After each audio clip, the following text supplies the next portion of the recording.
우리가 흔히 자유라고 생각을 해보면 책임이 좀 결여된 자유를 먼저 떠올리게 될 겁니다. 내 마음대로, 내 규칙대로, 말 그대로 거스를 게 없는 그런 자유로운 상태, 우리는 그런 자유를 생각하곤 합니다. 하지만 성경은 그런 자유를 이야기하되 막상 살아보니까 이 하나님의 자유로 살아가는 것이 얼마나 자유롭지 못하다는 것을 깨닫게 되는 그 순간이 옵니다. 이거 하지 마라, 저거 하지 마라, 이거 해라, 저거 해라, 이렇게 자유롭지 못하게 계속 제한적인 것들이 많은 시간과 인생과 역사 속에서 하나님은 우리에게 두 가지 정도를 의도해서 우리에게 언제나 하나님이십니다. 그리고 하나님이시기를 포기한 적도 없습니다. 안녕하세요, 이끌림입니다. 어느덧 네 번째 영상으로 찾아뵙게 되었는데요. 자유로 돌아오게 되었습니다. 요즘 들어 다른 책들도 읽고 있지만 이 박영선 목사님의 책을 읽다 보니까 이 머릿속이 박영선 목사님 화가 되어 가고 있는 기분입니다. 이게 또 설교 선집이다 보니 본문을 중심으로 이런 주제에 맞게 설교를 듣는 기분이었어요. 제가 박영선 목사님의 인사이트를 굉장히 좋아합니다. 그래서 이 설교 선집을 집중해서 곱씹으면서 이렇게 읽게 되었는데 드디어 비로소 끝을 보게 되었습니다. 저도 참 이 설교 선집의 분량은 어떻게 보면 많다고 볼 수도 있고 적은 분량은 아닙니다. 하지만 읽는데 조금 나름의 힘든 부분들도 있었습니다. 왜냐면 이게 반복되는 내용도 분명히 있고 알고 있는 것들과 그리고 새롭게 알게 되는 것들에 대한 그런 머릿속에 집어넣는 과정들이 굉장히 저에게는 힘든 부분들도 있었습니다. 여하튼 서론이 되게 길었습니다. 이제 마무리를 지어보려고 합니다. 이 자유라는 책은 1부, 2부로 나뉘게 되는데 1부는 자유, 선택, 책임, 2부는 시간, 인생, 역사 이렇게 진행이 됩니다. 함께 가보시죠. 책 표지를 한 장 넘기게 되면은 이런 글이 있습니다. 여기 보이시죠? 자유는 하나님이 우리를 사랑하시며 우리에게 명예와 영광을 일임하신다는 증거입니다. 하나님이 우리를 창조하실 때 그저 우리를 하나님의 부속품으로 만들지 않았어요. 아담과 하와의 선악과 사건에서도 하나님은 그들에게 자유를 주셨습니다. 그들이 선택하고 그 선택에 책임 있게 그 책임도 주셨습니다. 하나님께서는 분명 우리에게 책임 있는 자유를 부여하십니다. 근데 우리가 흔히 자유라고 생각을 이렇게 해보면 책임이 좀 결여된 자유를 먼저 떠올리게 될 겁니다. 내 마음대로, 내 규칙대로, 말 그대로 거슬릴 게 없는 그런 자유로운 상태, 우리는 그런 자유를 생각하곤 합니다. 하지만 성경은 그런 자유를 이야기하지 않습니다.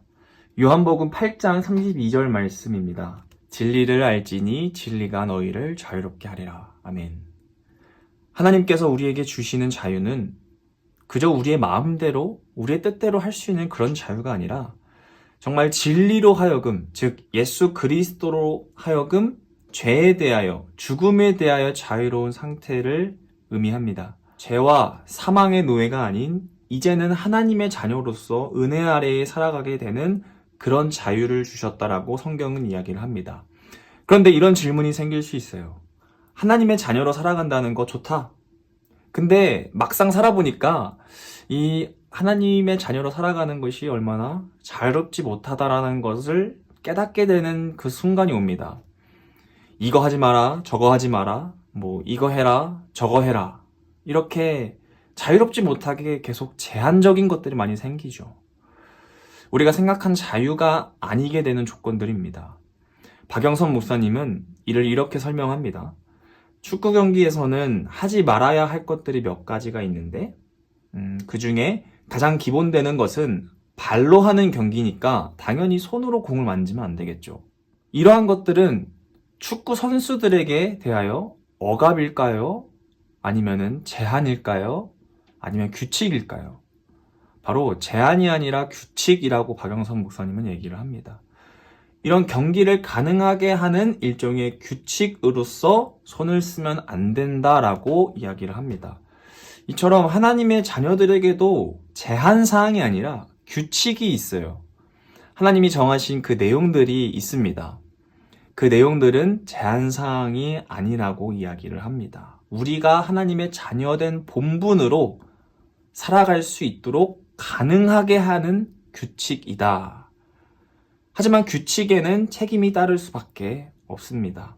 축구 경기를 했을 때 공을 손으로 만지게 되면 핸드볼이라고 하는 페널티가 붙게 되죠.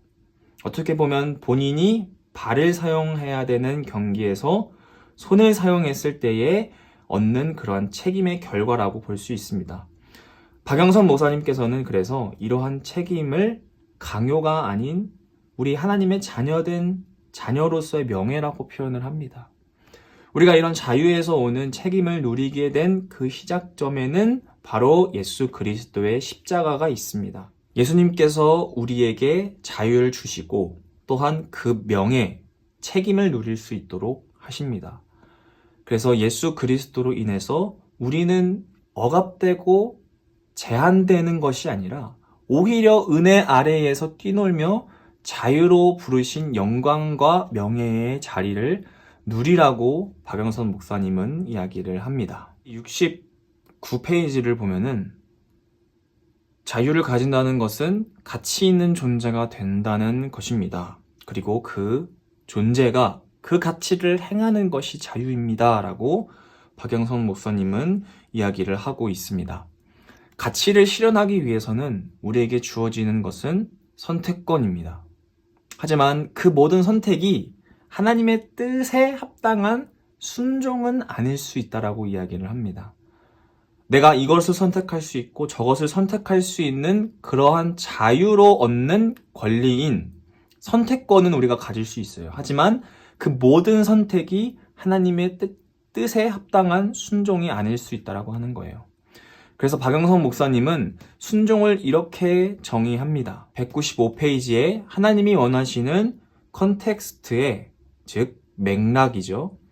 자신을 본문으로 채우는 것, 즉 내용을 채우는 것입니다. 하나님이 원하시는 그 컨텍스트에 하나님의 합당한 뜻에 맞는 내용들로 채우는 것이 바로 순종이라고 이야기합니다. 내가 원하는 대로 하는 것이 아니라 하나님의 뜻대로 나의 선택권을 잘 사용하는 것이 하나님께 대한 순종이라고 이야기를 하고 있습니다. 자기의 인생을 신앙으로 책임진다는 것은 무엇을 해결해야 한다는 것은 아닙니다.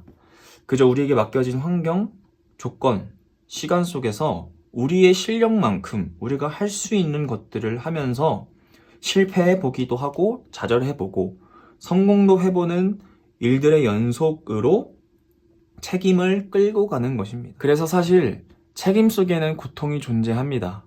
고통이란 건 내가 원하지 않는 무언가일 것입니다. 내가 원하는 것이면 사실 고통일 수가 없죠. 하나님을 믿으면 망사형통할 거라는 생각은 내가 원하는 생각이어서 막상 그러지 못할 경우에 고통스러워합니다. 즉 내가 예측이 불가능했을 때에 오는 그런 내용들, 사실들이 나를 고통스럽게 하죠. 고통에서 벗어나는 길은 내 삶의 기준이 내가 아니라 하나님을 향하는 것에 있습니다. 하지만 이런 것들은 단 하루 만에, 단시간 만에 이루어지는 것은 아닙니다. 결국 이런 고난으로 우리는 순종을 배워나가게 되는 것입니다. 2부로 넘어와서 자유, 선택, 책임을 가진 신자에게 하나님이 주시는 은혜는 바로 시간, 인생, 역사입니다. 우리의 영광된 자유와 믿음으로 걷는 책임적인 자유는 예수 그리스도가 다시 오시는 그날까지 계속됩니다. 이 시간과 인생과 역사 속에서 하나님은 우리에게 두 가지 정도를 의도하십니다. 첫 번째는 우리를 우리 되게, 즉 하나님의 자녀를 하나님의 자녀 되도록 만들어 가십니다.